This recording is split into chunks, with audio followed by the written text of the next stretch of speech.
I'm Bill Lepp. Welcome back to my office. Again, people have been asking me to do some stories online, and again, I don't have a lot of brand new material at this point in the year. So, what I thought I'd do is read you an obscure story from my obscure book, Inept, Impaired, and Overwhelmed. Perhaps you haven't encountered this story yet. Also, I'm recording this on my computer instead of my phone because it took me all day to upload the story from my phone to the internet yesterday. So, the quality isn't quite as good. So, my face, go ahead, make your jokes about my face. This is a story called Bathing Buck from a long time ago. Buck is a 37-inch irony. Despite being half German Shepherd, Buck is somewhat less than brave. And though Buck is also half Basset Hound, he couldn't track a bunny rabbit in a shoebox. As a matter of fact, Buck is useless in the woods. He is basically the equivalent of five second-class Boy Scouts in combat boots trying to sneak up on Chief Logan in autumn.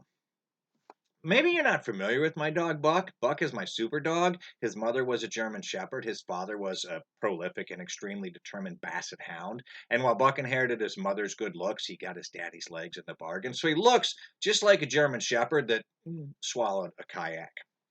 When I found out that dogs are descendants of bears, I started to look into Buck's genealogy, hoping that I would find maybe some noble bear in his past, maybe like the bear from Grizzly Adams or Baloo from Rudyard Kipling, or maybe even Winnie the Pooh. Heck, I'd have settled for Winnie the Pooh. But as I started to look, I found out that Buck is more related to bears like Fozzie and Yogi and Boo Boo, and about half the bears that appeared in the Far Side cartoons. Another thing I discovered is that bears like to roll around in the worst thing that they can find that, smells awful to disguise their scent. And Buck has certainly inherited this trait. He's even revolutionized it. At least once a week, he finds somebody's week old catfish bait to roll around in, or, something of that ilk. He's even pointed out a skunk that lives on the route that we take on a nightly walk, and every night he tries to get loose and chase the thing. I honestly believe that he wants to get sprayed by that skunk. Here's the thing, though, Buck's mighty abilities to disguise his scent aside, he ain't worth wet socks in a blizzard when it comes to getting game. There is not a bird, a mammal, nor a reptile in about a 5-state radius that fears Buck. I mean, let's face it, Buck was born in the city. I mean, he was born in Durham, not like New York City, but a city's a city. And Buck spent his formative year on the mean streets of Durham. Truth is, when we moved back to West Virginia, I went so far as to hire the neighbor's coon dog to sort of, maybe tutor Buck in country living. It didn't work. But that's where his primal urge to roll in stuff was reignited. And thus, Buck is essentially a four-legged compost pile headed your way. Now, I've taken the liberty of listening in onto some local wildlife in the woods as they talk about Buck. It's not pretty. I overheard this conversation between four squirrels that were standing around the base of a tree as Buck approached. One squirrel said, "Hey, do you hear something coming?" And the other squirrel said, "Yeah, but from the racket it's making, I bet it's that dog Buck. He's harmless. Let's just sit tight." "Geez, oh wee," said another squirrel. "Whatever it is, it smells like a swine barn." "That's Buck, all right," said the first squirrel. "You can bet your bottom acorn that anything that's still alive and smells that bad has got to be Buck." Now, this was hard for me to hear. It's not easy for me, as Buck's faithful owner, to listen to these sort of disparaging conversations about my dog. And the other day, Buck, bless his heart, got loose and he rolled in the carcass of what must have been a very sick animal that died of a lower bowel disease. A whole day passed before I could even get near that dog. And then I had to wait for the company to leave and my wife to go shopping before I could even try and give him a bath. But once everyone was gone, though, I took Buck and I dragged him into the guest bathroom and I locked the door. We don't even have a guest bathroom. I locked the door and I ran into the good bathroom and I raided it for supplies. I grabbed my wife's wildflower shampoo, her daisy soap, her lilac aromatherapy crystals, and apricot bubble bath. Then I gathered up the loofah, the back scratcher, a can of Ajax, and a pair of latex gloves. I meant business. When I opened the door of the guest bathroom, Buck backed into the corner and started baying mournfully. I turned on the water in the tub and I dumped in a liberal dose of lilac crystals bubble bath and detergent.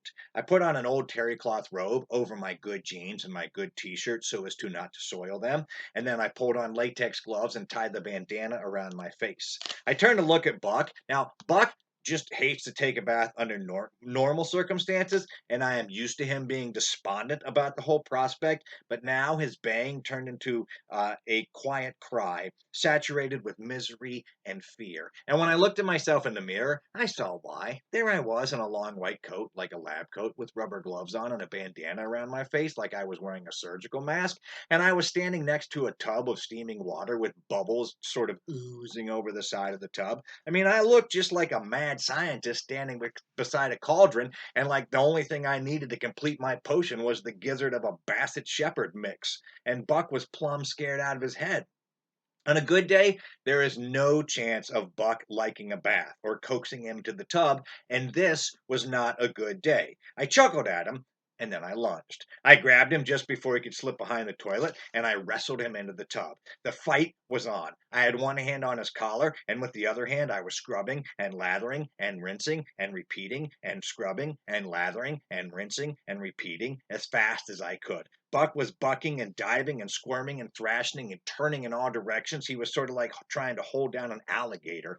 Giving a buck a bath like that under those circumstances was like trying to circumcise a Brahma bull during a rodeo.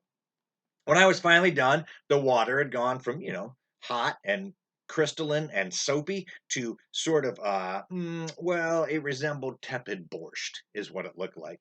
I was half drowned. Buck was thoroughly upset and mostly washed. The Ajax was gone, and the bathroom was flooded. As soon as I let go of Buck's collar, Buck sprang from the tub. Buck, starting from the very tip of his tail, began to shake, slowly at first, but before long he was quivering and shaking like he was a holy roller in the presence of the spirit. Tiny droplets of water flew in every direction. Before long, the walls, the ceiling, and the mirrors were all coated. When he was utterly shook, he looked up. He looked. When he was utterly shook, he looked up at me. And then he stuck his nose as far back along his spine as he could reach, and he started to smell. He slowly brought his nose forward, smelling every single hair on his body. And when he was done, he looked up at me and he smiled. A peace filled the room. For a moment, all I could smell was bleach, wildflowers, and water. It was as though I was standing in a spring field after a light rain. And then something crawled into that field and died. I figured out why Buck was smiling. He smelled worse now than he ever had before. Sure, he smelled like a bouquet of flowers, but he smelled like a bouquet of flowers growing in a cow patty on top of a landfill. There was nothing to be done. I waited for dark, and we took our walk, and when we got to the yard where the skunk lives, I let go of the leash. Thank you. You've been listening to Bil Lepp in his office. I'll try and be back, if not tomorrow, as soon as I can. Again, that was Bathing Buck from my obscure book, Inept, Impaired, and Overwhelmed. Have a good quarantine.